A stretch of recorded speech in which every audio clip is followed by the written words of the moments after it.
Agora falando sobre o outro ponto que você levantou, né, que é a pressão dos governadores. Essa parece ter sido uma decisão muito mais fruto de consenso, né, entre o ministro da Saúde e os governadores do que de pressão. Pressão traz uma ideia de polos divergentes, né? E ao contrário disso, o tom do anúncio foi amistoso, foi cordial, foi colaborativo, enfim, ficou muito claro o isolamento político do governador de São Paulo nesse tema pontual.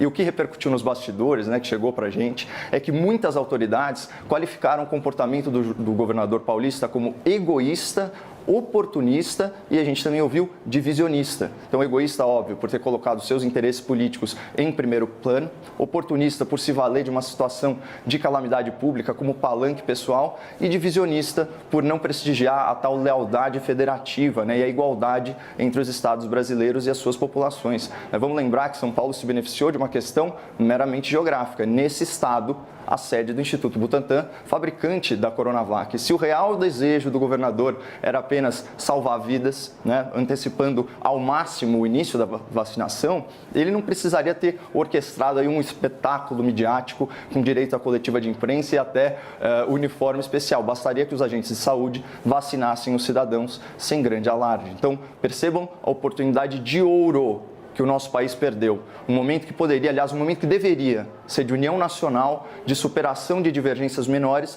foi usurpado pelo governador de São Paulo e a sua agenda política. E agora, a antecipação dos esforços nacionais de vacinação pelo Ministério da Saúde, em conjunto com os demais governadores, ofuscou esse exibicionismo, né, do governador paulista, que certamente terá sua imagem associada a uma liderança bairrista por querer privilegiar São Paulo e se capitalizar politicamente num momento tão delicado.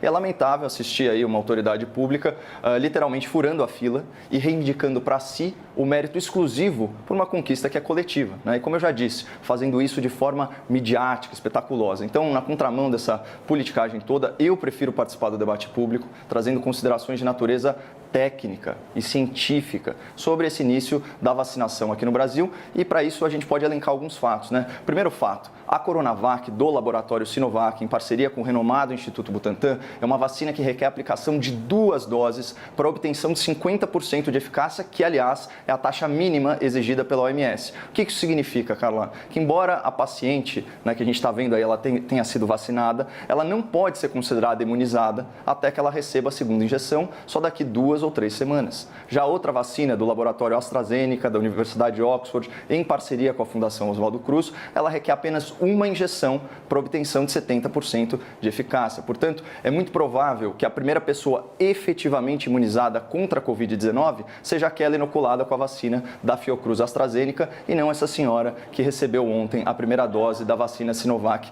Butantan.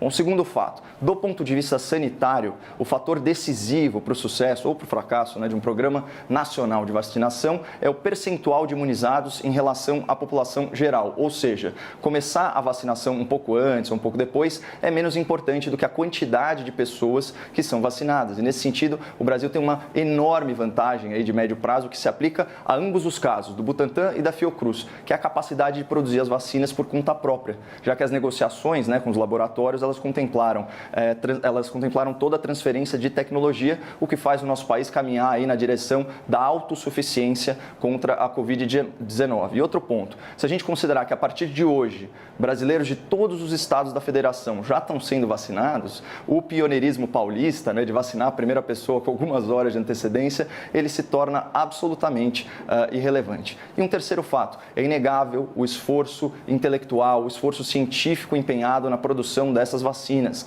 mas também é notório que houve um certo atropelo do processo científico regular. Afinal, as vacinas, a gente sabe, levam anos para serem desenvolvidas, não meses, como essas vacinas contra o coronavírus. Então, eu cito 2 exemplos aqui evidentes desse atropelo, né? Você teve uma redução drástica no tempo de acompanhamento dos voluntários imunizados, né, para verificação de reações adversas, da resposta imunológica no longo prazo, e os índices de eficácia das vacinas, eles foram calculados com base em grupos amostrais que não contemplam toda a diversidade, né, toda a diversidade etária, a diversidade fisiológica da população geral. social. Claro que é um risco muito calculado, que se justifica sim pela urgência em mitigar os efeitos da pandemia. Mas é temerário vender para a população a ideia de que essas vacinas são a solução definitiva do problema, quando na verdade elas são apenas a melhor solução disponível no momento. Aí, parafraseando você, é o que temos para hoje. Por isso que, mesmo eu sendo pessoalmente favorável, né, à vacinação voluntária da população, eu compreendo a resistência de muitas pessoas em aderirem aí imediatamente a esse esforço de imunização,